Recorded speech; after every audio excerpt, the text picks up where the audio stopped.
Rebonsoir. Alors pourquoi je suis placé parmi vous? Parce que tout ce que je vais vous dire ce soir n'a absolument aucun intérêt. C'est ce que vous allez en retenir qui en a. Et l'autre élément, c'est que je vais vous expliquer, essayer de vous expliquer ce que c'est que l'intelligence d'une machine, mais pas pour vous. Je vais essayer de vous l'expliquer pour que vous puissiez le réexpliquer à quelqu'un en rentrant chez vous.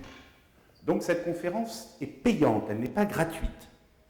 Bien entendu, il ne s'agit pas de payer en argent, il s'agit que chacun d'entre vous, vous choisissiez quelqu'un de votre entourage, la copine, le copain, l'enfant, là, et que vous alliez lui réexpliquer cette chose étonnante qui vous a fait venir ici, si je vous ai bien écouté, qui est l'intelligence des machines. Après, vous m'avez aussi posé des questions sur le cerveau. Et donc, on ne va pas pouvoir faire les manips pour de vrai, mais je vais essayer de vous montrer 2-3 expériences étonnantes qui montrent où on en est sur le cerveau. Et donc, si on a réussi à la sortie, on comprendra un peu mieux l'intelligence biologique par rapport à l'intelligence mécanique des machines. Ça vous va? Cool. Alors, comment... mes images n'ont pas grande importance, mais elles vont un petit peu faire un fond. Et donc, la question, c'est comment on pourrait expliquer, par exemple, à ta garagiste ou à ton fleuriste, qu'est-ce que c'est que l'intelligence d'une machine? Pour ça, j'ai besoin de 2 fois 5 minutes. J'ai d'abord besoin de vous emmener dans une cuisine. Vous savez cuisiner, monsieur? Alors, pour faire un 4 quarts à l'orange, je vous explique. Vous prenez de la farine, du beurre, des œufs, du sucre, mélangez à part égale. Vous mettez du parfum d'orange, vous mettez au four d'une demi-heure. Vous avez pigé? Alors, il a compris parce qu'il a un truc entre les oreilles, ça s'appelle un cerveau. Même les garçons en ont. Ouais, c'est toutes mes vannes sont des vannes pourries. Et donc, la question, c'est qu'est-ce qui se passe si au lieu de faire ça à monsieur, on fait faire ça à un robot? Alors, qu'est-ce que c'est qu'un robot? C'est un pantin avec un ordinateur dedans ou à côté. Mais enfin, dans tous les cas, vous êtes d'accord que ça ne devient pas magique parce qu'on appelle ça un robot. C'est juste une machine et on a mis un ordinateur. On est d'accord avec cette idée? Eh bien, le robot, il va faire exactement ce qu'on a dit, mieux que vous. Il va mélanger la farine, le beurre, les œufs avec la coquille. Hein.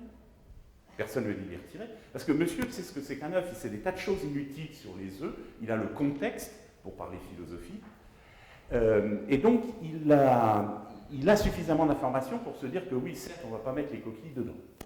Et bien mieux que vous, bien sûr, le robot va mettre le gâteau au four 30 minutes, 0 secondes, 0 dixième, sans allumer le four, puisqu'on lui a pas dit. Donc, théorème, un ordinateur, ou un smartphone, ou comme ça, c'est très con. Si vous voulez retenir un message, c'est celui-là. Alors, c'est pas juste pour faire une vanne, bon et tout. Non, non, non. C'est le mot d'argot français qui désigne le mieux une intelligence qui n'en est pas une. I don't know how to say con in English, but dummy. Et donc, c'est bien ça qui se passe. Un mec qui est très con, il n'est pas bête. Il a juste pas le contexte. Et bien sûr, il fait un certain nombre de choses qui ne sont pas appropriées. Ok? Eh bien, c'est une idée tellement compliquée, je vais vous la réexpliquer 2 fois. Par exemple, ça c'est un boulier. Alors c'est un boulier romain, il est rigolo, mais vous savez ce que c'est qu'un boulier?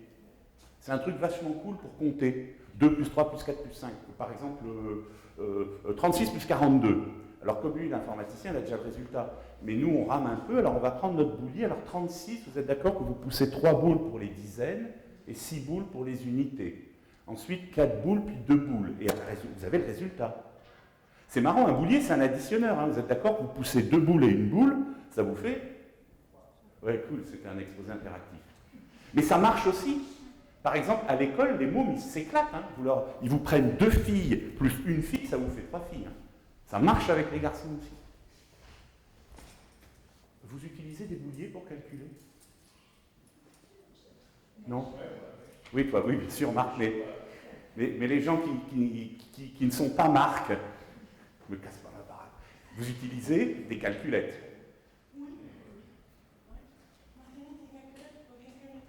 Merci. Est-ce qu'un boulier, c'est intelligent, à ton avis, une planche avec des boules? Ah non, plus con, tu meurs. Hein. C'est intelligent en faisant du cerveau? Oui, absolument, tu as raison. C'est pas le boulier qui calcule, c'est toi, et qu'utilise le boulier comme support. Elle a raison. Hein. Qui est-ce qui calcule? C'est vous ou c'est la calculette? Oui, madame. Je suis venu vous dire que la calculette est aussi con qu'un boulier. Oui. Il n'y a personne dans la calculette qui fait « Waouh, 2 plus 3, fastoche, ça fait 5 ». Simplement, et les électroniciens ne me contrediront pas, il y a tellement de fils à l'intérieur de la calculette qu'il peut faire des tas de calculs plus évolués que le boulier. Mais ça reste un système physique sans intelligence. C'est vraiment important de comprendre ça, parce qu'on verra dans la deuxième partie de l'exposé qu'il y a des gens qui ont intérêt à vous faire croire qu'il existe de l'intelligence artificielle. C'est un fantasme, d'ailleurs un fantasme de garçon. C'est le mythe de Pinocchio, vous savez, un vieux monsieur, peut-être moins viril qu'avant, qui a une marionnette, une fée arrive, et comme tout est compliqué, ça donne la vie. Donc ça, dans les films, c'est vraiment cool, mais c'est pas scientifique. Ok? Ça vous va, cette façon d'expliquer les choses? Vous seriez capable d'aller réexpliquer ça à quelqu'un? Cool. Ah, ben tu lui expliques quand même en lui expliquant que...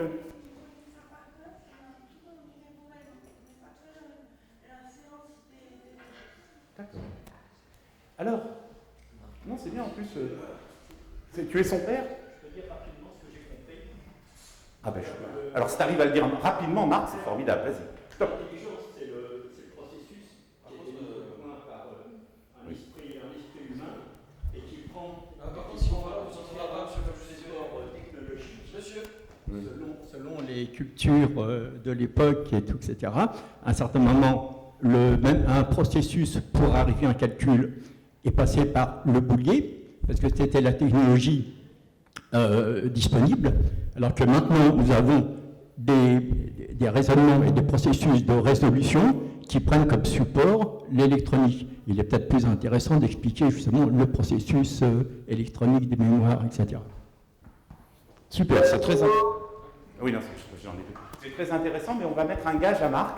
On lui redonnera la parole que quand quelqu'un d'entre vous aura au moins parlé aussi longtemps que lui. D'accord?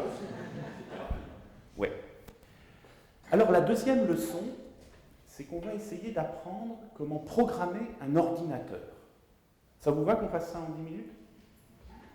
Alors pour ça, ce qu'on va faire, c'est qu'on va retourner dans la cuisine et vous allez vous mettre à deux. Le premier, il va faire le robot et l'autre, il va lui donner la recette. Alors bien sûr, celui qui fait le robot, oui, bienvenue. Celui qui fait le robot, il va faire exactement ce que l'autre lui dit, mais de la manière la plus... Oui, c'est ça, la manière la plus bête possible. Alors quand vous avez quelqu'un qui est vraiment un abruti total, vous ne lui dites pas tu prends la farine, c'est pas ce que c'est.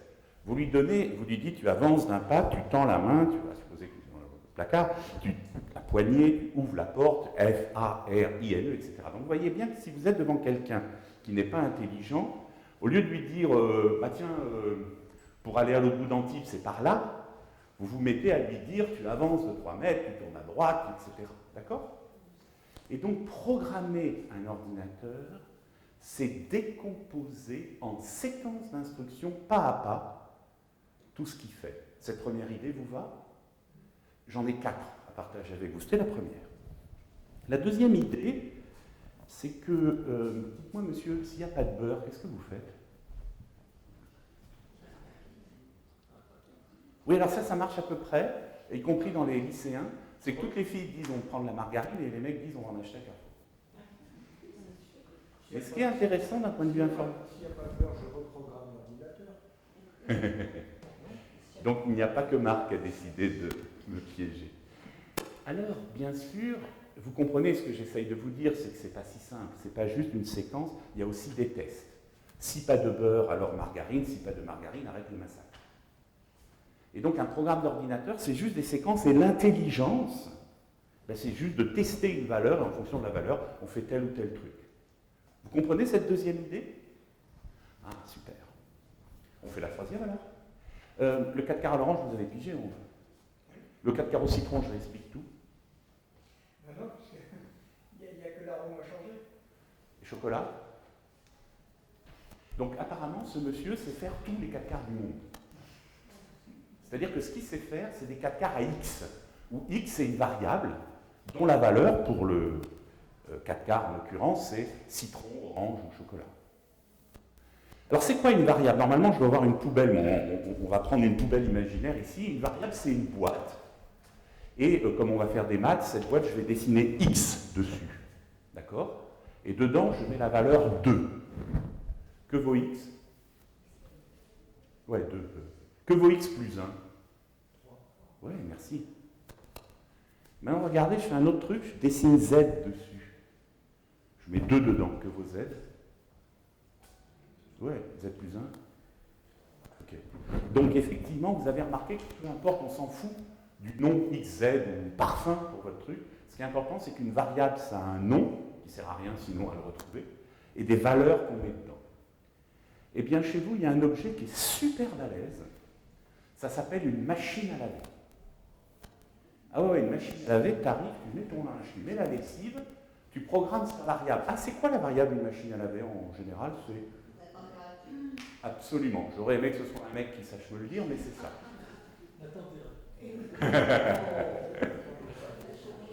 Mais à l'intérieur, il se passe plein de trucs. Il y a une séquence d'instructions. Ramener l'eau, faire chauffer l'eau. Ah non, si l'eau n'arrive pas, il ne faut pas faire chauffer, sinon ça crame le linge. Donc il y a des tests. D'accord? Et puis le linge sort propre. Est-ce pour autant que ma machine à laver est intelligente? Non, hein, si vous voyez un mec qui discute avec la machine à laver, c'est pas de la faute de la machine à laver. Ok. Séquence d'instructions, test, variable. Mon quatrième ingrédient, c'est des boucles. Alors je vous ai un peu menti. On ne met pas le gâteau au four une demi-heure. On met le gâteau au four 10 minutes, on plante un couteau dedans. Et si le couteau ressort mouillé, on refait cuire 10 minutes. Donc vous voyez la méthode, je ne prononce pas encore le mot magique, la méthode c'est tant que le couteau ressort mouillé, fait cuire 10 minutes. Alors si vous êtes un robot qui n'avait pas allumé le four, 10 jours après, vous êtes encore en train de planter votre couteau dans un gâteau pourri. Ça s'appelle un bug. Ok? Eh bien, mes amis, j'ai quelque chose d'énorme à partager avec vous. Si vous avez un machin, c'est un ordinateur, un smartphone ou le processeur de ma machine à laver, et que ce machin est capable de faire une séquence d'instructions, des tests, des variables et des boucles, vous faites tous les programmes d'ordinateur du monde. Il n'y a pas un purée de programmes qui ne se décompose pas en ces 4 ingrédients. Ingrédients des algorithmes. C'est le mot que je m'empêche de prononcer. Vous entendez ce mot algorithme, il est dans la presse, c'est souvent. C'est l'idée, alors je vous la fais philo, c'est l'idée où on a évacué la pensée du calcul. Si vous êtes encore en train de réfléchir avec toute la puissance de votre intelligence humaine, vous allez voir d'ailleurs que je ne sais pas très bien la définir, vous n'êtes pas en train de faire un truc d'informatique. Si par contre vous avez réduit ça à un truc complètement con, quelque chose dans lequel il n'y a plus d'intelligence, il n'y a plus que du calcul, vous avez créé de l'intelligence mécanique. Alors calcul, ça veut dire avec les chiffres. 1 plus 1, ça fait quoi? Merci. Oui, mais dis-moi, si c'est des lettres, la lettre 1 plus la lettre 1, ça fait quoi? Ah non, je veux dire la lettre 1 de chez 1, plus la lettre 1 à côté, tu lis 11. Oui, ouais, oui, pardon, c'était un peu bizarre ce que je voulais dire. Donc vous voyez bien qu'on peut calculer sur des chiffres, 1 plus 1 ça fait 2, on peut calculer sur des lettres, par exemple pas et pas ça fait papa, d'accord? Et les ordinateurs, quand on dit qu'ils calculent, ils calculent aussi sur des symboles. Et bien c'était mon deuxième message. Il n'a pas dû durer plus de 10 minutes. Et ce message-là, c'est à vous aussi, vous vous souvenez que vous êtes venu là pour retransmettre ce qu'on dit. Vous pouvez expliquer à quelqu'un qui vous dit wow, comment ça marche un ordinateur. Donc vous avez le théorème numéro 1, un ordinateur c'est très... Voilà, chacun le dit comme il veut. Et le deuxième théorème, c'est effectivement que tout ce qui se passe dans un ordinateur se décompose en des opérations élémentaires. Alors il y en a d'autres, bien sûr. Toi tu sais que je suis en train de parler d'une machine de Turing qui se décompose autrement, mais peu importe, elle est équivalente à ce que je dis. Séquence, test, variable et boucle. C'était mon deuxième message. Et l'intelligence, c'est pas plus que ça, l'intelligence des ordinateurs. Pardon, j'ai mal dit les choses. Ça ne sera jamais plus que ça. Parce qu'on a démontré que toutes les intelligences sont équivalentes. Je m'explique. Donc c'est le troisième élément, il est un peu plus compliqué, mais vous allez comprendre. Vous êtes d'accord qu'un smartphone, c'est cool? On fait vraiment tout ce qu'on veut sur un smartphone. Plus exactement, tout ce que vous faites sur un ordinateur, vous pouvez le faire sur le smartphone. Internet, les mails, machin. Vous êtes d'accord avec ça? Ah, bien sûr, l'écran est plus petit, il est moins rapide, la batterie s'use plus vite. Mais il n'y a pas un truc qui est impossible à faire, puisque de toute façon, il y a un programme qui peut s'amuser, en quelque sorte, à simuler l'un et l'autre.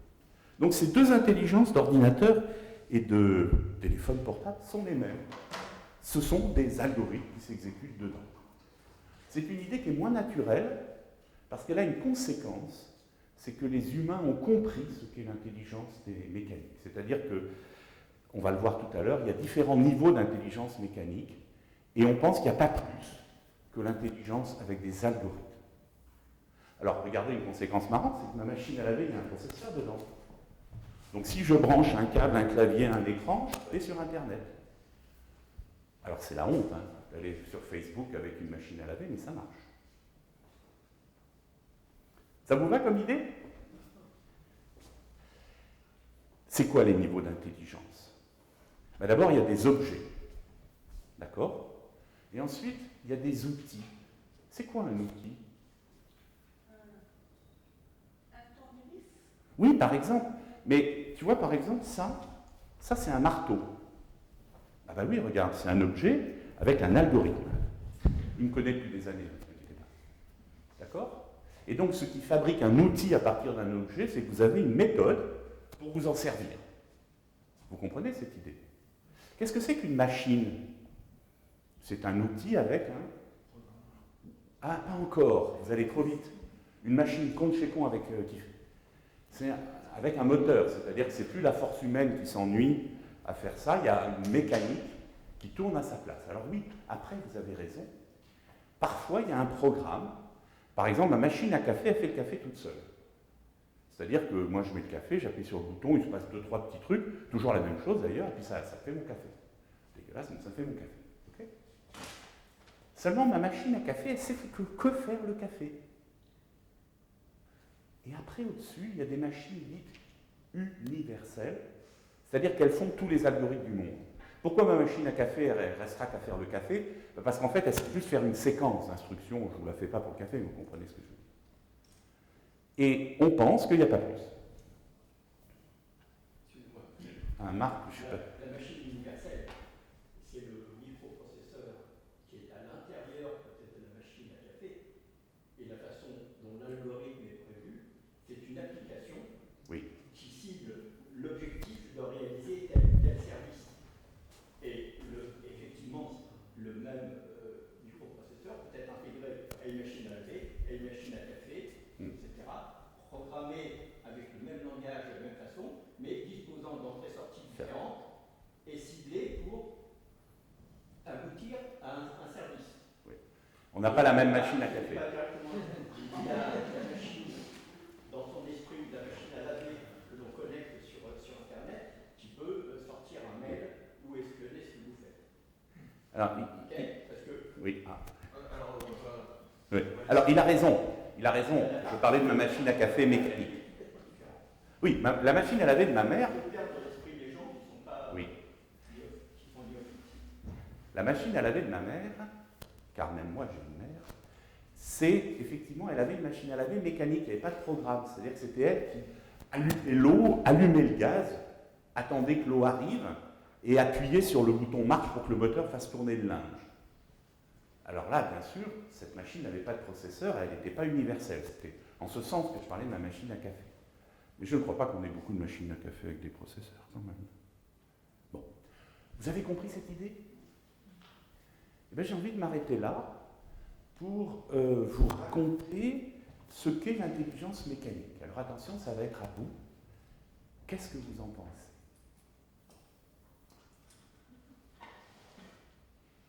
Prenez votre temps.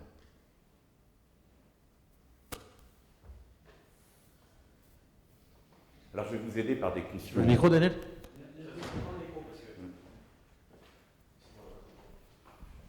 L'intelligence, dit-on, c'est de faire des rapports entre les choses. Donc il faudrait déjà pouvoir envisager deux choses au moins. Oui, voilà une bonne. Trois peut-être, pour avoir plus Voilà une bonne remarque. D'autres questions?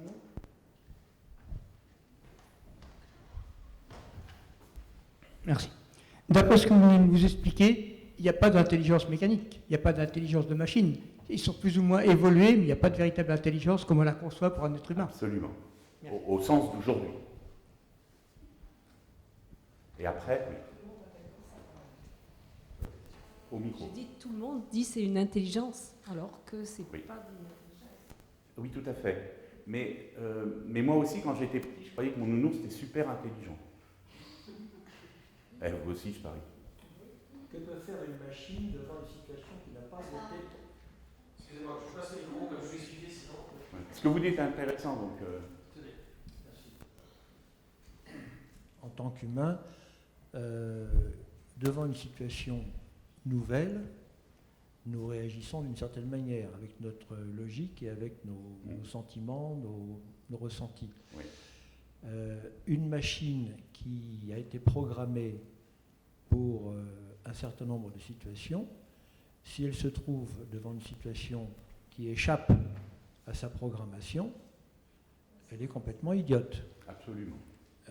Donc, existe-t-il des voies de recherche qui permettent de dire, essayons de ressembler un peu plus à l'intelligence humaine, avec toute la complexité qu'il peut y avoir derrière, pour essayer d'en déduire des comportements que nous pourrions intégrer à la machine sans pour autant prévoir tous les cas de figure qu'elle est amenée à résoudre. Absolument. Alors, c'était une très très bonne question. Alors d'abord, on peut lui répondre que l'intelligence humaine aussi, parfois, elle est démunie. Mais ça ne retire pas votre question, au contraire.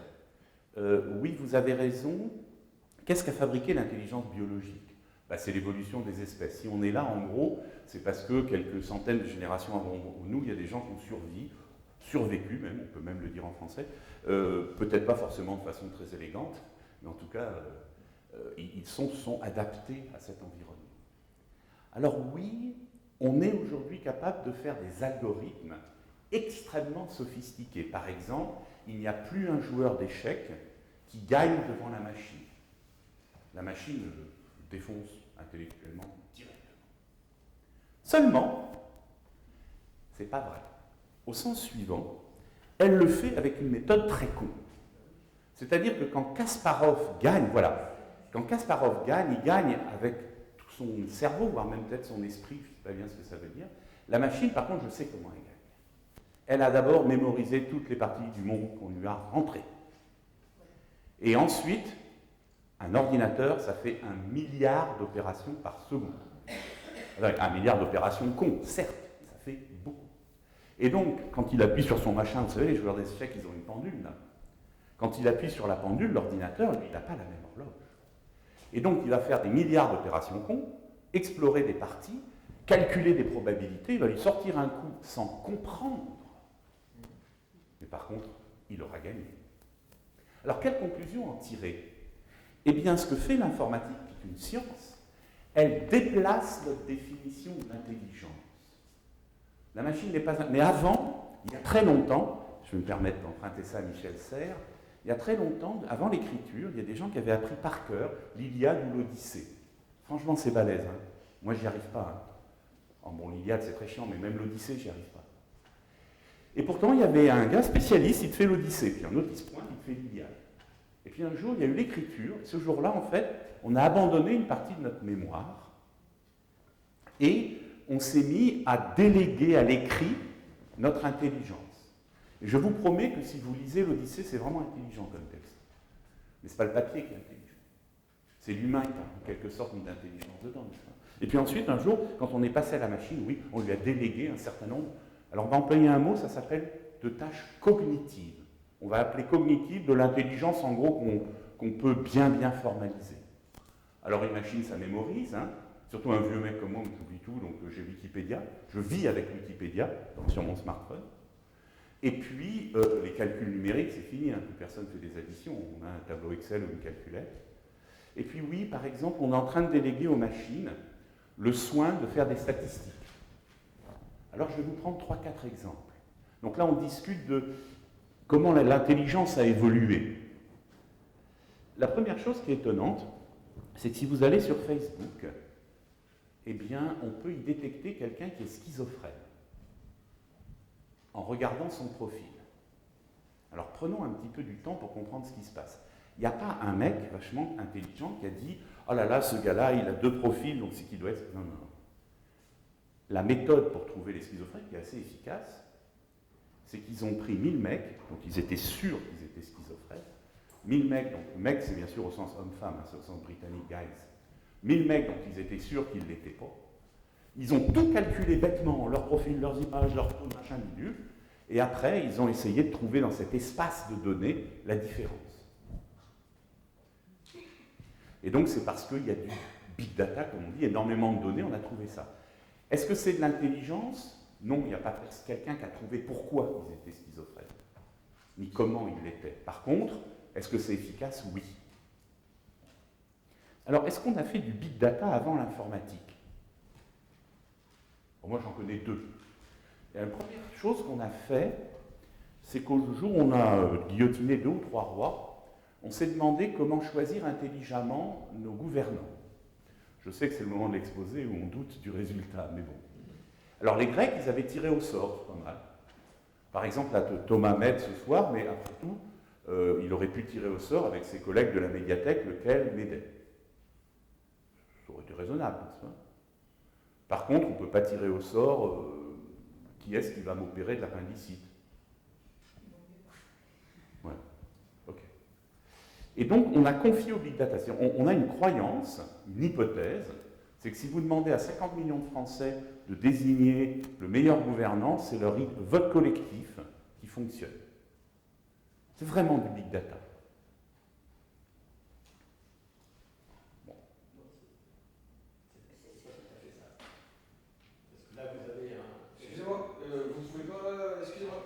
Non, on me l'embête pas. Enfin, vas-y. Non, mais c'est qu'en plus, on n'entend rien et puis... enfin... Non, mais Vous c'est... voulez parler dans le micro? Bon, oui, dans le micro, vas-y. Si, Non, si. mais juste après... Ok, d'accord, vous voulez. Bon. Un deuxième exemple où, alors c'est pour essayer d'anticiper son objection, un deuxième exemple sur lequel on se base sur les grands nombres et sur les calculs des grands nombres, c'est bien sûr le loto. Vous payez des impôts, je crois. Mais franchement, un bon loto national, ça vous rapporte gros. Puisque on propose de faire gagner 1 million, pendant que 10 millions de personnes vous donnent 1 euro. Je vous laisse faire la soustraction. Il y a 10 millions de personnes qui vous donnent 1 euro, il y a un mec qui se barre avec 1 million. Il y a 9 millions qui sont rentrés quelque part. Enfin, c'est des chiffres bibliques, mais vous voyez l'ordre de grandeur. Et là, on fait vivre les gens avec une croyance qui, elle, me semble discutable, parce que la démocratie, c'est le pire régime à l'exception de tous les autres, d'accord? Mais par contre, là, pour le loto, ça marche vraiment bien. Il y a des gens qui disent pourquoi pas. Et ce qu'ils ne calculent pas, c'est qu'ils ont juste aucune chance de gagner. Et là, c'est vraiment, on utilise des mécanismes proches du big data. Alors, ça, c'est important. Et c'est important de comprendre qu'avec l'informatique, on a changé d'échelle. Je ne sais pas, madame, si vous avez un projet. Vous êtes peut-être artiste ou un truc comme ça, non? Ah, cool. On va dire que vous êtes musicienne pour ne pas vous embêter. Et si cette personne voulait faire un vidéoclip, il lui faudrait genre 10 000 € pour commencer à rigoler. J'ai une bonne nouvelle, elle les a. En effet, en moyenne, une personne de cette tranche d'âge a 200 amis sur Facebook. Chaque ami a environ 200 amis. Vous m'avez suivi? Vous avez combien d'amis du coup? Si vous avez 200 amis et que chaque ami a 200 amis? 200 fois 200. Je vous laisse calculer combien ça fait exactement, mais la réponse c'est beaucoup. Donc si sa musique est cool, et qu'elle envoie un morceau de musique en disant « Tous ceux qui aiment bien ma musique me filent 1 euro », il suffit qu'il y ait une personne, vous vous dites sur 4, mais c'est encore un peu moins, et ça y est, elle a ses 10 000 € et elle peut faire son super vidéo. Et donc quand vous êtes devant Facebook, devant ces grands réseaux qui peuvent calculer, tout ça, ce n'est pas des calculs très intelligents, hein. Vous savez, ça porte le nom de crowdfunding, je ne sais pas comment on dit en français, Thomas. Voilà. On est vraiment devant autre chose. Vous connaissez l'autre anecdote, c'est qu'il y a une adolescente, ou une adolescente, je ne sais plus, qui a invité ses amis d'amis à son anniversaire. Ça s'est super bien passé. Non, ça s'est vachement bien passé, faut pas croire. C'est juste un mec qui a appelé les flics en disant « Excusez-moi, il y a 10 000 personnes devant la porte d'en face. » Et contrairement aux idées reçues, les gendarmes, en l'occurrence, si je me souviens bien de l'anecdote, ont demandé pourquoi, et quand ils ont compris, ils sont venus. Bon, il n'y a pas eu à manger pour tout le monde, hein, mais ils ont dispersé les gens, et finalement, j'ai l'impression qu'ils sont tous rentrés en rigolant et en se disant que le monde avait changé. Bien.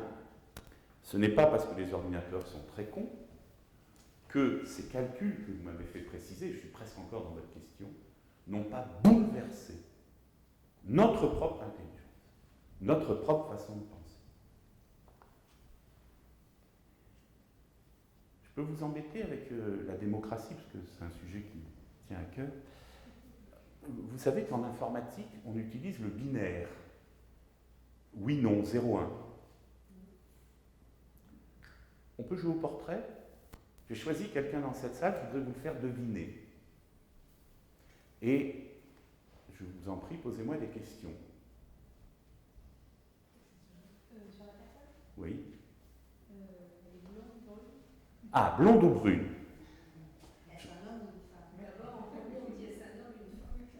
Ah, bravo. Qui fait tout le temps des interventions sans problème de monteur. Oui, je crains de ne pas t'avoir choisi, Marc. J'espère que tu ne m'en voudras pas. Non, mais c'est un homme ou une femme, peut-être que tu es plus que ça, tu es peut-être un ange. Alors oui, mais ce qui est très intelligent mathématiquement, c'est que vous avez coupé à peu près en deux.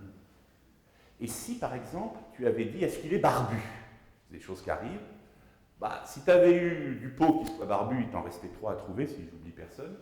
Et si par contre il n'était pas barbu, c'était embêtant, il te restait la trentaine qui reste. Et en coupant en deux, bah ouais, il y a plus que parmi 15 personnes à trouver.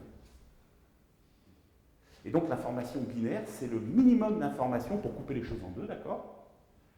Et ça, c'est comme ça qu'on peut, en quelque sorte, mesurer l'information. Et bien quand vous votez, surtout au deuxième tour, j'ai une mauvaise nouvelle, on vous demande un seul bit d'information. À supposer qu'on est dans une démocratie de type gauche-droite, on vous demande un bit d'information, est-ce que tu votes pour la gauche ou la droite? C'est bien, franchement c'est bien de pouvoir voter, et aller voter, mais c'est pas beaucoup. Eh bien aujourd'hui, le monde change, je crois que c'est le Danemark, je pense sous ton contrôle, peut-être que tu t'en souviens, qui a décidé de faire écrire la Constitution par ses citoyennes et ses citoyens. Il ne leur a pas demandé de voter, il leur a demandé d'écrire ce qu'ils voulaient mettre dans leur Constitution. Si madame a un complément, je veux bien, parce que... Non. Michel Debré a fait ça? Donne le micro, madame, c'est super intéressant. Moi, je ne savais pas ça. La Constitution qui régit notre mode de vie et de société actuelle est issue de la Constitution élaborée par M. Michel Debré. Ah oui, mais il était tout seul. L'armée, le représentant de l'équipe qui a élaboré la Constitution. D'accord. Donc madame nous rappelle que la Ve République, c'est Michel Debré qui a été le grand acteur du montage de la Constitution, que visiblement elle a tenu un bon moment, c'est déjà ça. Par contre, ce qui s'est passé au Danemark est plus subtil, parce qu'ils ont demandé vraiment aux gens de s'exprimer. Alors bien sûr, ce n'est pas les gens qui ont écrit eux-mêmes la Constitution, la vache, on n'y connaît rien. Donc les gens ont fait le cahier des charges, ils ont écrit ce qu'ils voudraient, et après il y a des juristes qui se sont mis à transformer ça en quelque chose qui était légalement valable. Par exemple, moi je crois une chose qui n'est pas sympa pour mes députés, c'est que je trouve ça vachement bien qu'il y ait des députés qui soient tous les métiers du monde, mais quand ils nous pondent un texte de loi pourri, je me demande parfois si c'est parce qu'ils sont méchants, ou tout simplement parce qu'ils ne sont pas juristes, et s'il ne faudrait pas quelque part s'organiser un peu autrement. Le numérique permet ça. Pas tout à fait, parce que Axel Lemaire, ça aurait pu être Nathalie Kosciusko-Morizet, qu'importe, vient de mettre la première loi française en partage numérique. C'est-à-dire que vous pouvez aujourd'hui écrire, avec vos mots à vous, des articles de loi. C'est étonnant quand même. Nous passons de la démocratie représentative, je vote pour le député, à la démocratie participative. Je m'éloigne parce que je ne parle plus de sciences informatiques, ni de biologie, mais je crois aussi, et vous qui avez vu Michel Serres, vous ne me contredirez pas, que l'informatique, c'est aussi quelque chose qui est lié aux sciences humaines et qui jette des regards complètement différents sur les sciences humaines d'aujourd'hui.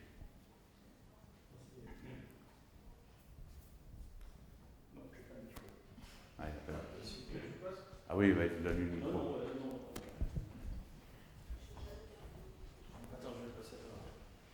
Pendant que Marc va nous faire un complément, est-ce que vous pouvez voir si vous avez d'autres questions, d'autres interventions?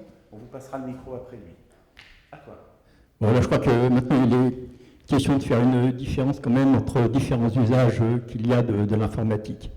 D'abord, il y a la notion de service, qui est retranscrit par des algorithmes qui ont été pensés par des êtres humains et transposés sur de l'électronique des machines. On pourra revenir après sur le détail de la technologie, mais ça, c'est l'outil vertueux de l'informatique qui est désigné à résoudre un service. Et il y a une deuxième composante qui est venue par la suite, c'est la notion de réseau et de banalisation des postes de distribution de l'information et de l'interactivité. Et là, c'est complètement différent. C'est-à-dire qu'on s'éloigne d'un concept purement technologique qui est vraiment une avancée extraordinaire pour faire balancer le curseur sur un côté qui paraît de plus en plus négatif quand même, qui est celui justement des réseaux et des réseaux dits sociaux. Parce qu'ils n'ont plus rien de social, ils vont arriver à une telle finesse d'analyse de chaque individu que les individus ne seront plus que des machines et ne seront pas vraiment des êtres humains qui maîtrisent leur technologie. Donc il faut faire très attention quand on parle du relationnel des gens entre eux au travers de la machine. Parce que ce que vous dites, à plus faible vitesse de diffusion, ça aurait été possible par le téléphone arabe, par n'importe quoi, de la même façon. Mais là, il y a plus l'empreinte du comportement humain que celui d'une technologie. Oui, ça fait beaucoup d'informations d'un coup, donc je ne vais peut-être pas reprendre. Effectivement, c'est un avis intéressant. Est-ce qu'il y a d'autres avis dans la salle? Alors, vous en avez un, mais il ne faut pas qu'il n'y ait que deux qui parlent, ou d'autres questions.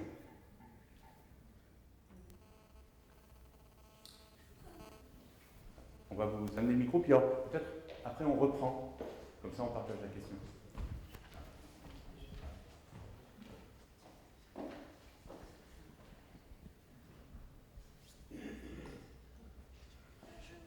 J'aimerais intervenir et préciser en ce qui concerne M. Michel Serres, avant de... Oui.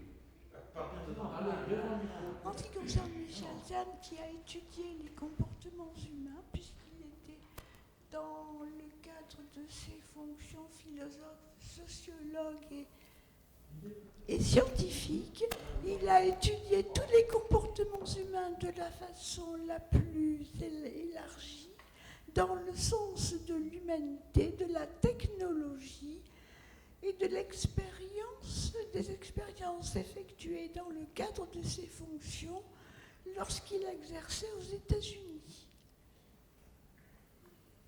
Oui.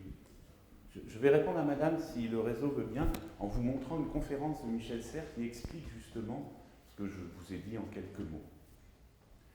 Allez, récapitulons où nous en sommes. Vous me disiez collectivement une curiosité pour comprendre l'intelligence des machines.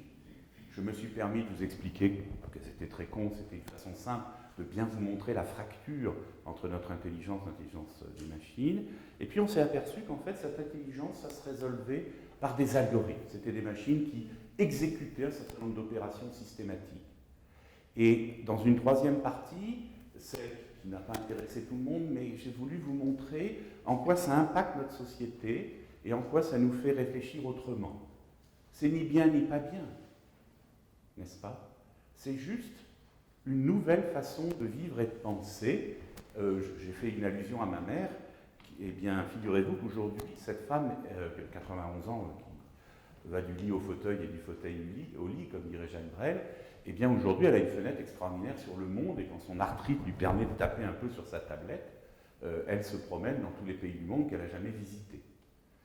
Et, alors elle n'est pas sur les réseaux sociaux au sens de cette génération, mais c'est vrai qu'elle rend visite à un certain nombre de personnes, et je ne crois pas qu'elle trouve que ce soit particulièrement négatif. Donc voilà, c'est un nouveau monde. Alors bien sûr, il y a un mais. Et ce mais, c'est que nous avons, surtout en France, nous sommes en train de faire une énorme connerie. C'est-à-dire que nous sommes en train de ne pas apprendre l'informatique à nos enfants. Vous vous souvenez, au XXe siècle, on faisait de la physique-chimie. C'était chiant. Non. Merci. Normalement, c'est pour que les gens répondent non. Mais quand même, vous vous souvenez que l'énergie cinétique, c'est un demi-levé2 ? Ah, j'ai des profs dans la salle. Et ce qui est très marrant, c'est que ma grand-mère le savait. C'est-à-dire, quand on lui disait E de admis MV2, elle ne comprenait pas. Mais par contre, quand elle était sur l'autoroute, je vous pose la question, et qu'elle n'avait plus beaucoup d'essence pour une personne qui l'accompagnait, que devions-nous faire ? Rouler le plus vite possible pour aller à la station-service ? Ou au contraire, se mettre à rouler le plus lentement possible alors qu'il n'y a plus d'essence ? Qui répond lentement ? Tout le monde. Ça veut dire que cette physique, chiante pour certains et passionnante pour d'autres, vous et moi en tout cas, elle nous a laissé des concepts dans la tête que nous avons réutilisés. On ne nous a pas donné cette chance avec l'informatique. C'est catastrophique. La France a des Airbus, la France a des Renault, je fais cadeau, du monde industriel. Je n'ai pas entendu parler que Microsoft, Google ou Apple soient français.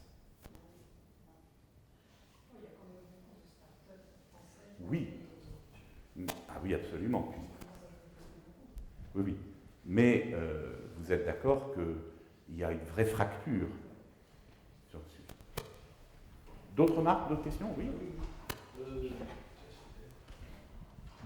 Oui, vous avez parlé de la quatrième opération, élément qui était la boucle. Eh bien, je pense à, par exemple, si vous voyez, vous avez montré 1, puis vous avez parlé d'une lettre, mais ce 1, ensuite vous avez dit 1 et 1, 11, ou 2 et 2, 22, bon, mais ça peut être un I, le 1, ça peut être un I, ou un J. Alors, c'est le problème, quand vous avez entré dans le big data, par exemple, un mot, par exemple, si on pose une question, comment verriez-vous le schmilblick ou un schtroumpf? Je ne sais pas si les jeunes savent ce que c'est. Mais...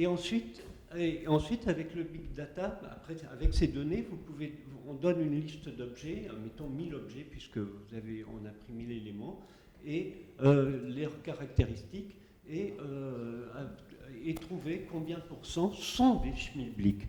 Alors que le schmilblick, ça peut être remplacé par Schtroumpf ou par Z, ou X, ou I, ou J, ou 0, 1 ou 0. Donc, et je voudrais savoir un petit peu ce qu'il en est à propos de schizophrène. Moi, je voudrais dire qu'il y a 30 ans, je faisais des conférences et j'étais un peu hésitant. Pour m'excuser d'être hésitant, j'avais dit, effectivement, c'est un diagnostic qui se trouvait sur un papier pour me permettre de prendre du repos pendant 2-3 mois. Et je me suis excusé, j'étais schizophrène. Et l'institutrice m'a dit, mais tout le monde est schizophrène. Et effectivement, Nice Matin disait que 30% de la population était schizophrène. Alors que maintenant, c'est quelques cas gravissimes dont on parle de temps en temps à la télévision. Alors, donc, je vous demande un petit peu, je pose la question sur le concept de, est-ce que l'intelligence de la machine, comment l'intelligence artificielle, comme on disait à l'époque, est capable aussi de faire ce qu'on appelle donner une définition à un mot. Et je voudrais rappeler que je pense aussi à l'idée de Leibniz qui faisait de la mécanique avec les mots. Alors, ce que dit monsieur est très riche, et on va pas tout ressortir. Mais j'ai entendu quelque chose de très intéressant. C'est est-ce que, et je vais vous répondre que sur ce point, est-ce que l'informatique, les sciences du numérique, font déplacer la définition de, par exemple, ce qu'est un schizophrène. Et ça, c'est très intéressant parce qu'on aurait pu répéter, vous faites la transition avec la deuxième partie. C'est-à-dire qu'on va essayer de regarder comment fonctionne le cerveau et est-ce qu'aujourd'hui, cette informatique permet de regarder notre cerveau autrement. Ça vous va qu'on essaye de répondre à votre question comme ça?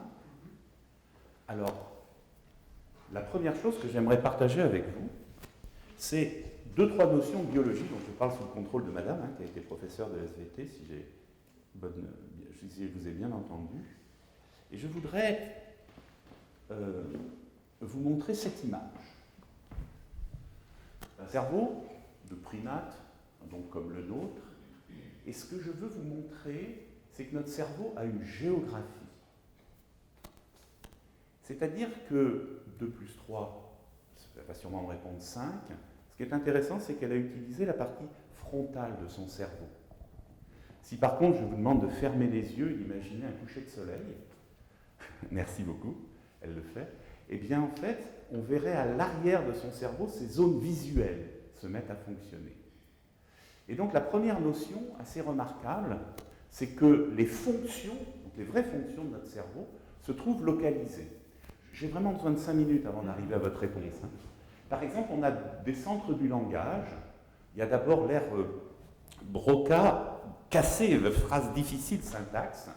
Et vous êtes peut-être retrouvé, nous on a un grand collègue comme ça devant nous, qui a l'air d'être un débile total parce qu'il ne sait plus faire des phrases. Il a malheureusement une dégénérescence des airs de Broca. Et c'est pas pour ça qu'il est bête. Il faut juste faire le tri, quoi. À l'inverse, un peu en dessous, donc on est ici, un peu en dessous, il y a l'aire de Wernicke. Et l'aire de Wernicke, si elle est en dégénérescence, là où vous vous trouvez devant l'homme qui, nonobstant le fait que son discours est superfétatoire, vous fait des phrases absolument vides de sens. C'est-à-dire que vous êtes devant quelqu'un qui est capable de manier, dont le cerveau fabrique de la syntaxe, mais il n'y a plus beaucoup de sens. Et ça, c'est une découverte qui a été affinée parce qu'aujourd'hui, on a été capable de regarder dans le cerveau où les choses se passent. Et ça change beaucoup de choses. Et alors, l'hippocampe est en dessous, il est là. Et dans l'hippocampe, nous avons plusieurs fonctions. Nous avons la mémoire épisodique. Par exemple, je me souviens bien, je vous ai croisé mercredi. Je t'ai croisé, mercredi dans l'atelier avec les enfants. C'est la mémoire épisodique qui me fait rappeler que d'essayer de piquer les tablettes au mot. Ça, c'est pas vrai, c'est moi qui plaisante. Par contre, quand vous allez sortir de cette conférence, il y a des chances que vous oubliez assez rapidement qu'il y avait un gros barbu qui vous parlait. Par contre, vous vous souviendrez toute votre vie qu'un ordinateur, c'est très con. Et ça, c'est dans votre mémoire conceptuelle, pour le dire simplement. Ce n'est pas le mot exact, mais je veux bien simplifier. Et puis, vous avez une troisième mémoire, qui est la mémoire procédurale. C'est celle qui vous fait faire du vélo. Et ça, c'est quelque chose qu'on a compris en observant le cerveau. Donc la première réponse à sa question, qui est « Qu'est-ce que ça change qu'il y ait l'informatique partout pour comprendre le cerveau ?» C'est qu'on peut l'observer autrement. On peut comprendre son fonctionnement de manière beaucoup plus fine. Et aujourd'hui, pourquoi on sait dire ce que c'est qu'un schizophrène? Parce qu'on a affiné la définition. Alors tout le monde est un peu schizophrène, toutes mes personnalités et moi-même sommes d'accord là-dessus, mais il y a des règles, par exemple, il y a des gens qui vivent très bien comme ça, on a 2 ou 3 politiques qui le sont peut-être, et puis il y a des moments où ça devient invivable, et ce qui est intéressant, c'est que ces critères sociaux, on peut aussi les regarder avec des critères neurologiques. Alors on n'a pas soigné Alzheimer aujourd'hui et on n'avance pas, par contre, vous le savez, il y a une maladie qu'on est en train de faire passer, en quelque sorte, c'est la maladie de Parkinson. Et le collègue en question a aussi un Parkinson. Et la maladie de Parkinson, c'est là, alors pas dans l'hippocampe, mais dans les ganglions de la base, des mouvements complètement incontrôlés, parce que l'inhibition des mouvements ne fonctionne plus. Normalement, on arrête tous les mouvements inutiles, et là, personne ne se met à faire ça. Le pire, c'est le syndrome de Tourette que j'essayais d'imiter. Vous avez quelqu'un qui passe son temps à bouger dans tous les sens. Et bien, comme on a compris où c'est, on envoie une petite électrode, un très léger courant électrique, et on guérit la personne instantanément, dans les meilleurs cas. Et ce qui a permis de faire ça, c'est que les gens se sont mis à observer le cerveau et ont observé comment il fonctionne. Alors on va faire une petite expérience ensemble, si vous voulez. Donc je vais prendre un cobaye. Alors j'ai déjà embêté mon premier rang. Ah, si tu veux. Alors c'est une expérience imaginaire. Hein. Tu veux dire quelque chose? Ah.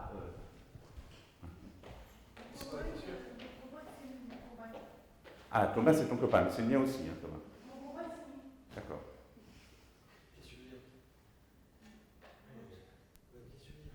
Bon, laisse-lui la parole une minute, ça. C'est pour oui, pour non, c'est quoi? Ah, très bien, tu vois, il nous pose une question. Eh ben, on va te faire faire la manip. Mais c'est une manip imaginaire, on ne te la fait pas faire pour de vrai. Donc c'est très simple, on va te présenter des images, d'accord?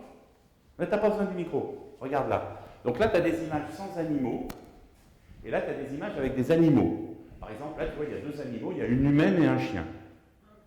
Et donc, quand on te présente une image comme ça, tu appuies sur oui s'il y a un animal et non s'il n'y en a pas. On a compris? Facile. Il y a un mais.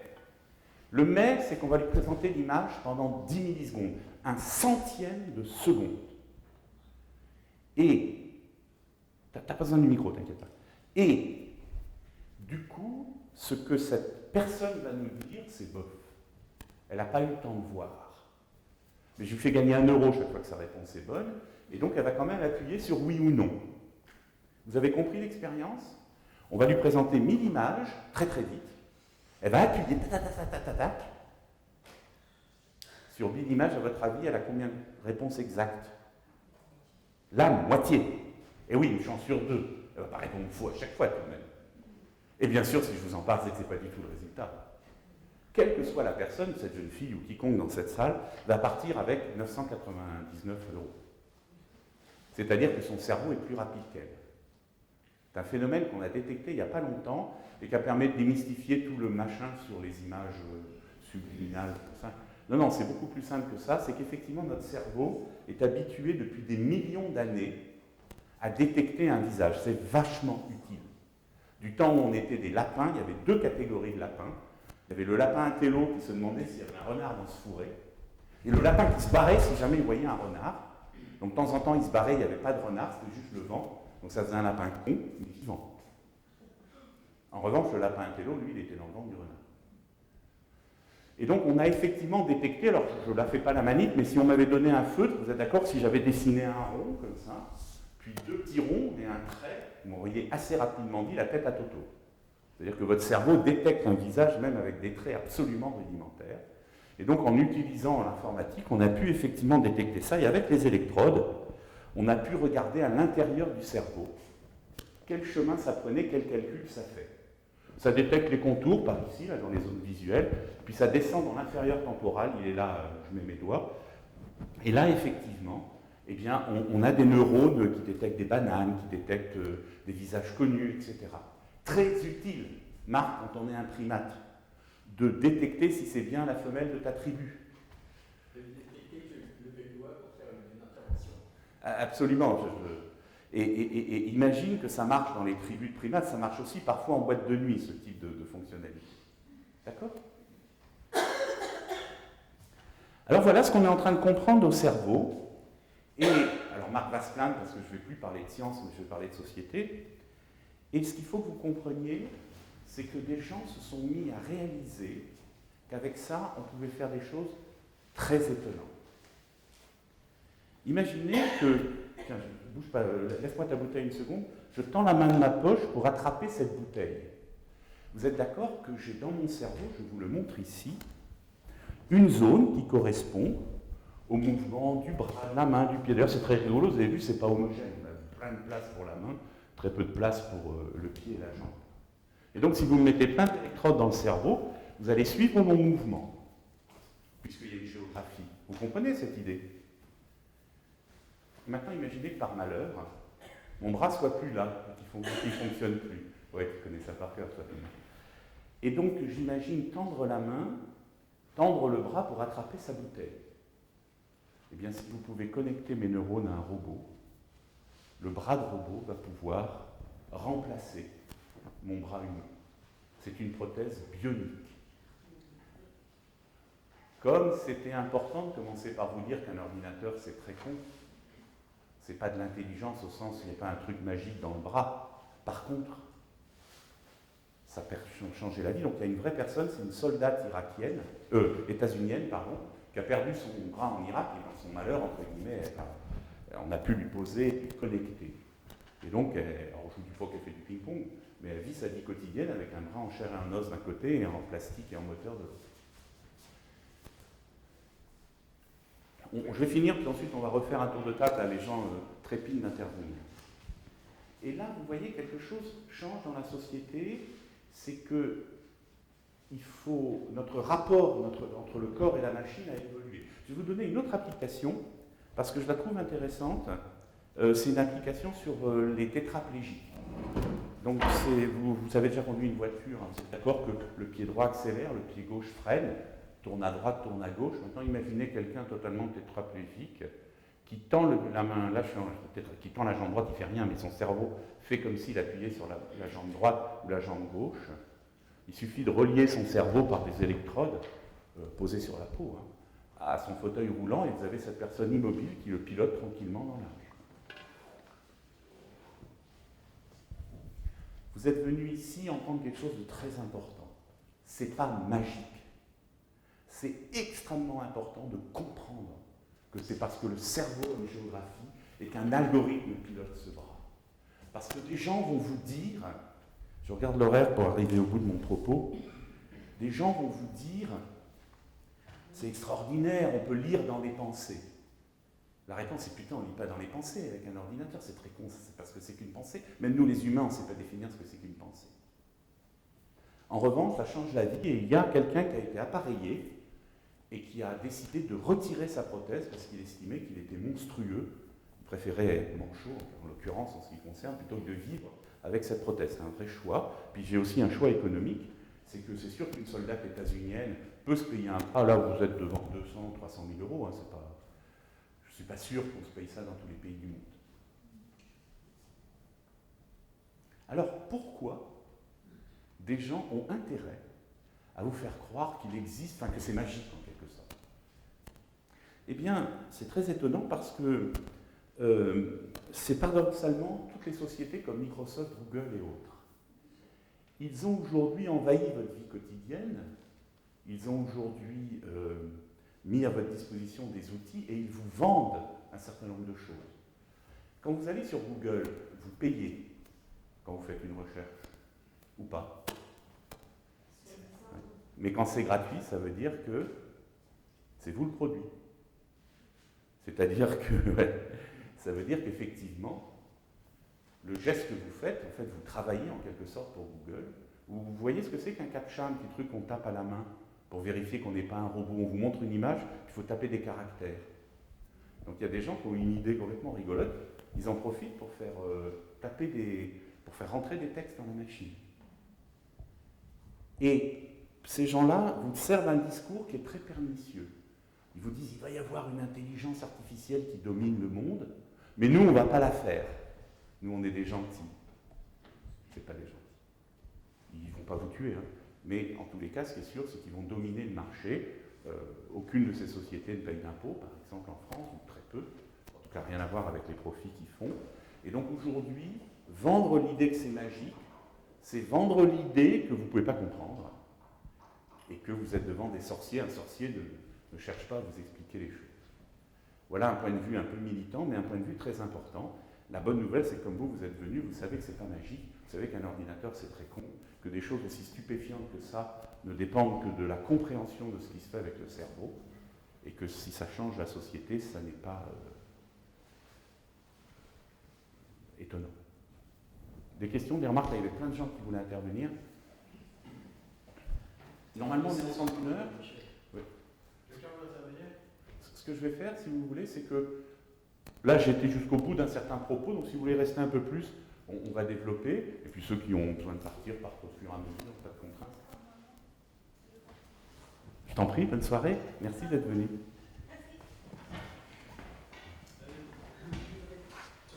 Vas-y. Et,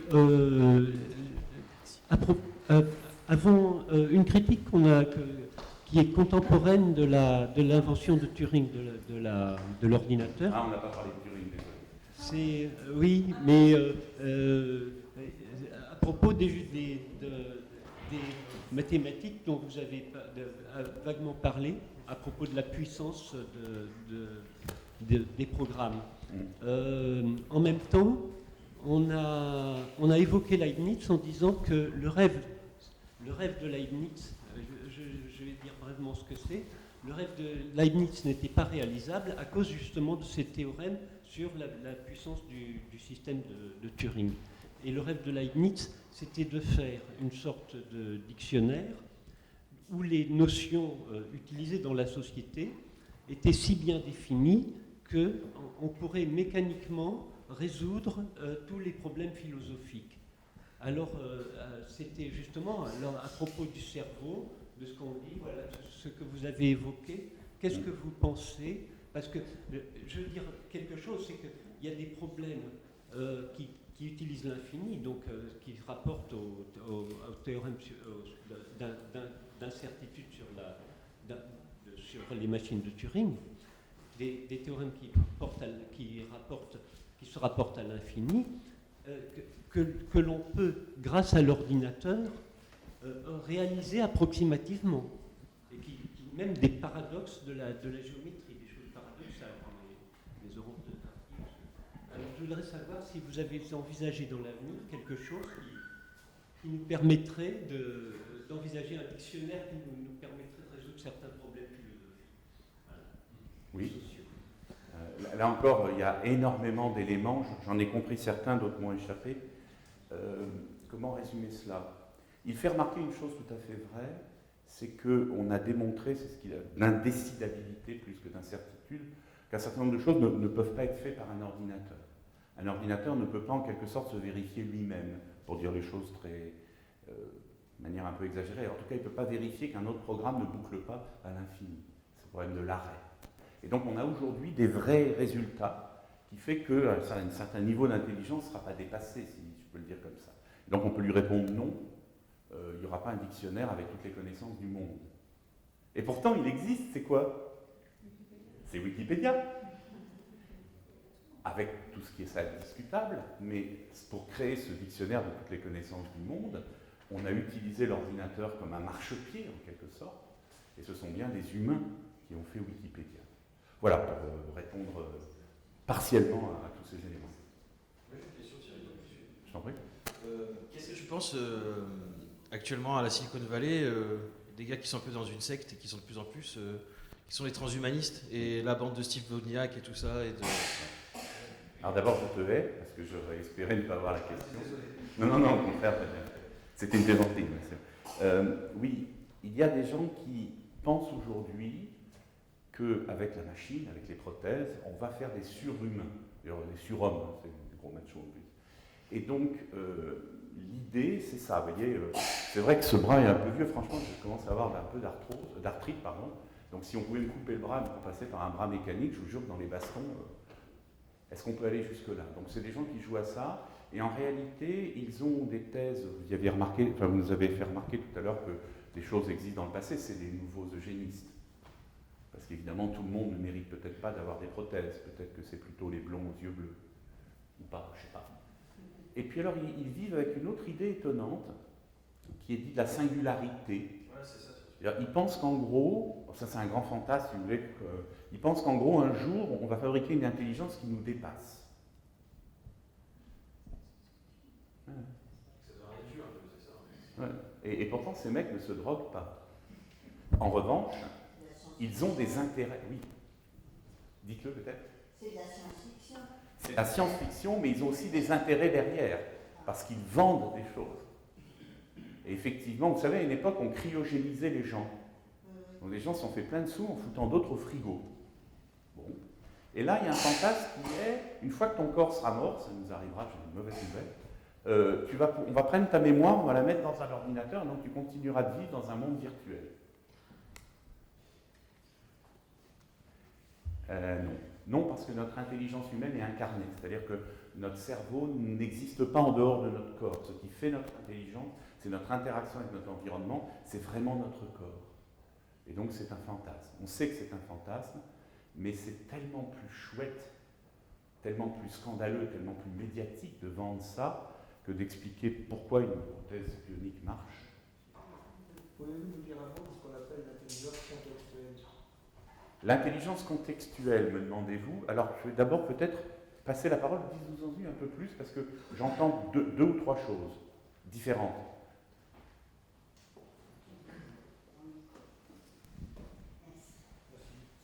Ça rejoint un petit peu la question que j'ai posée tout à l'heure, c'est-à-dire rendre une machine capable de se diriger parmi, disons, des éléments inconnus, pour simplifier au maximum.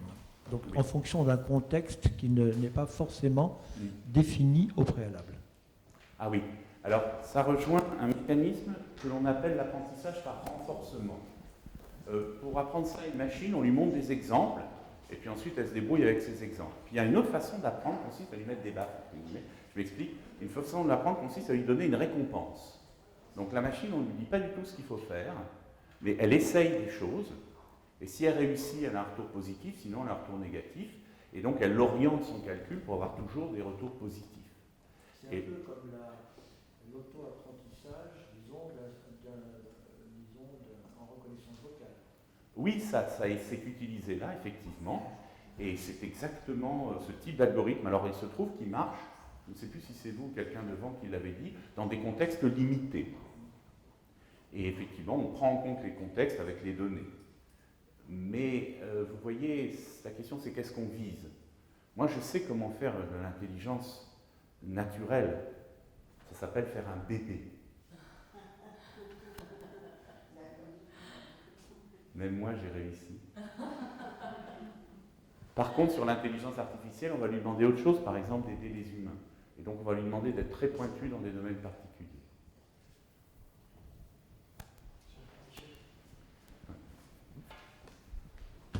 Bonsoir.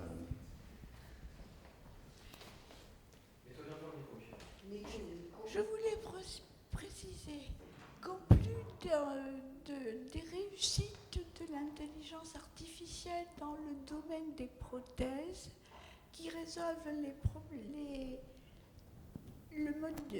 les difficultés rencontrées par les personnes qui en ont besoin, il existe une extension à l'évolution de la technologie décrite par les futuristes des années 50, 67, et qui conduisent à l'heure actuelle à voir des robots, comme il en existe au Japon, qui remplacent l'homme, qui consiste à voir la réalisation et la conception de voitures e-car qui permettent l'automatisme de la conduite, qui était décrite dans les années antérieures et qui ont été réalisées dans le courant de notre siècle. Oui. Ah oui. Oui. Moi, je faisais de la robotique avant de m'occuper de cerveau, et les gens venaient dans mon labo et me disaient, mais D2R2, ça fait 10 ans qu'on l'a inventé dans la guerre des étoiles, pourquoi vous ne le faites pas? Et la réponse, c'est parce que nous, on est dans la réalité. C'est chiant. Hein. Et donc, ce que vous décrivez là, ce que les gens font, c'est qu'ils essayent de vous vendre de l'illusion.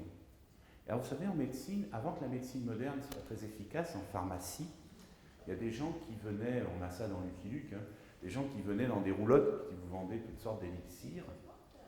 Oui. Donc là, il faut faire très attention et il faut vraiment comprendre qu'est-ce qu'il y a derrière. Derrière ces gens-là qui vous disent ça, parce que, je vous ai déjà fait la métaphore du nounours, mais pourquoi fabriquer des robots qui remplacent l'humain? Parce qu'il était question, pour aider au bon fonctionnement de la vie, d'étendre les possibilités technologiques dans le domaine de la domotique. Oui, c'est beaucoup de mots très compliqués pour moi. Mais moi, j'ai un outil. Alors, par exemple, j'ai un outil domotique vraiment génial qui fait que ma femme s'occupe d'autre chose que de faire du ménage. Vous savez comment ça s'appelle? Mais moi, je sais m'en servir. une machine à laver. Et donc, si vous voulez, il y a des gens qui vous vendent des vrais trucs. Et puis, il y a des gens qui vont essayer de vous vendre des mots. Je ne parle pas de vous, hein, je parle de ceux dont vous rapportez les propos. Et il faut savoir au service de qui sont ces produits. Et donc, la domotique existe, elle fait des choses très intéressantes. Certes, mais elle n'introduit pas de saut qualitatif dans l'intelligence artificielle.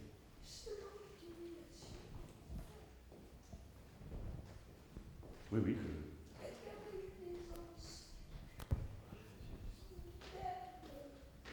Non, mais je ne cherche pas à vous convaincre, je suis très respectueux de votre pensée. Je suis juste en train de vous dire que nous avons deux pensées très différentes. Et qu'en gros, nous sommes sur un désaccord. Je n'ai pas forcément plus raison que vous, mais en tout cas, ce que moi je sais de la science ne donne pas cette réponse-là. Et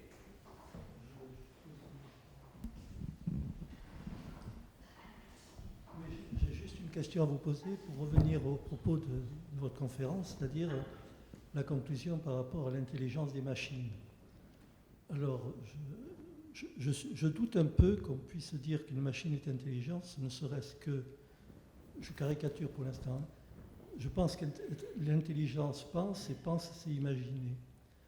Et j'imagine mal dans votre exposé où on pourrait concevoir une expérience qui montrerait un ordinateur ou des algorithmes qui permettent d'imaginer, c'est-à-dire de créer une nouveauté.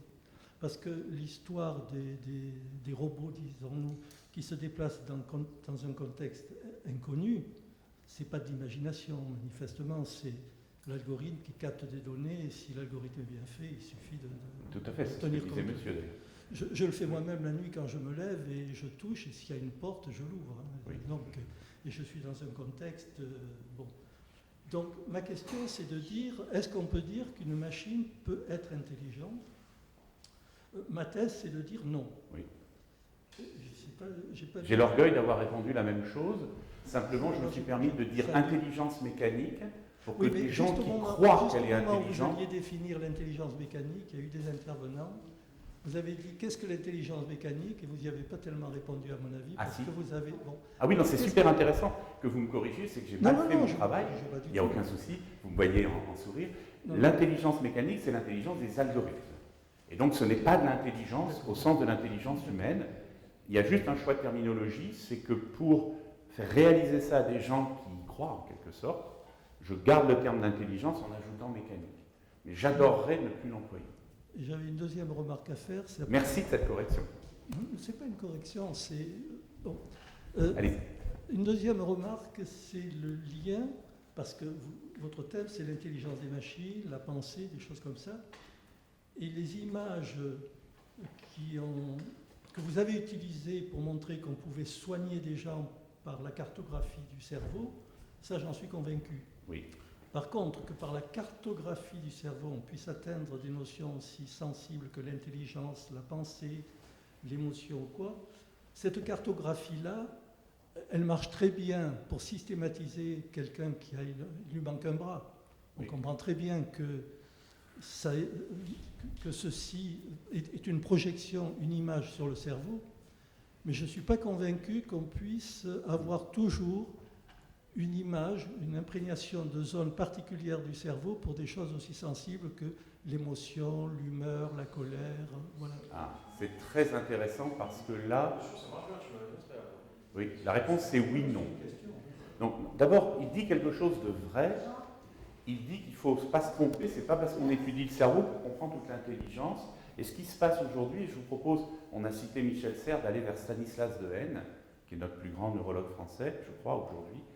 On fait reculer les problèmes. Donc je vais d'abord vous répondre, ah si, on sait où sont les émotions, c'est dans les ganglions de la base, là en dessous, et on peut absolument, par stimulation imaginaire, on le fait pour de vrai, susciter telle ou telle émotion. Simplement, permettez-moi de l'appeler comme ça, ce sont des émotions que je vais qualifier d'animales. Et donc il y a un endroit effectivement où il y a des émotions, il y a une zone qu'on appelle l'amygdale, celle de la bouche, celle du cerveau, qui vraiment fonctionne à partir des émotions et notre comportement est motivé. Et on est en train de commencer à comprendre ça. En revanche, vous avez raison d'hocher la tête de cette façon, ça fait reculer le problème. Et ce qui est très intéressant, c'est que les neurosciences modernes vont probablement faire reculer la réflexion de l'esprit.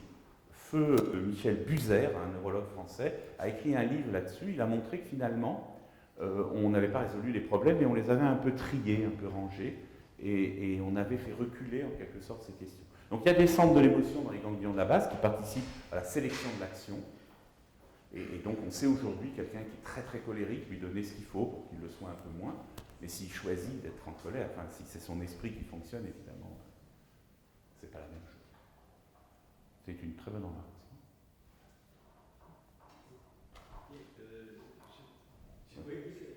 Oui, alors là je pense qu'il faut donner un peu par là pour changer. Parce Marc a été très gentil, il a été très patient pendant longtemps. Donc, voilà. Oui, peut-être un peu tardivement, là je vais reprendre la notion de monsieur sur le signifiant là, et de l'intelligence artificielle, peut-être redondant avec ce que vous dites là. D'abord, le mot a été utilisé. Un peu moins près de ta bouche, parce que là c'est très fort. Oui, le terme a été utilisé d'intelligence artificielle. Mais c'est une excellente démonstration de ce que peut être le signifiant. Parce que ce qu'on rend majeur en réflexion, c'est intelligence. Alors qu'en fait, on dit artificiel. Mais on fait disparaître cette notion de machine, quoi. Ok ? Bon, après, sur le big data, moi j'appellerais plutôt ça, justement, le big arnaque. Parce qu'on est absolument, en tant que citoyen, pas du tout à l'abri d'être susceptible d'être manipulé par différentes intentions qui nous échappent complètement et qui sont dans des procédures intellectuelles ou commerciales qui prennent comme outil d'analyse et de diffusion l'informatique. Et là, il faut faire très attention parce que le merveilleux de la technologie ne doit pas l'emporter sur, eh bien, quand même les risques qui sont de plus en plus majeurs pour être utilisés différemment. L'intelligence artificielle, moi, ce que je vois, c'est que c'est un curseur variable entre la technologie et la naïveté des gens à qui on s'adresse. De la même façon, quand on voit un spectacle de magie, eh bien, où c'est merveilleux, où c'est de la technique, selon le cas où on a regardé le mode d'emploi du tour ou pas, où on préfère se référer à quelque chose de plus poétique et de plus surnaturel, quoi. Ok, merci beaucoup. Bon, ils se sont compris déjà. On tourne dans la salle, mais ou alors est-ce qu'on arrête là, puis comme ça on pourra faire des petits groupes de conversation? Oui, très bien. Merci beaucoup et bonne continuation.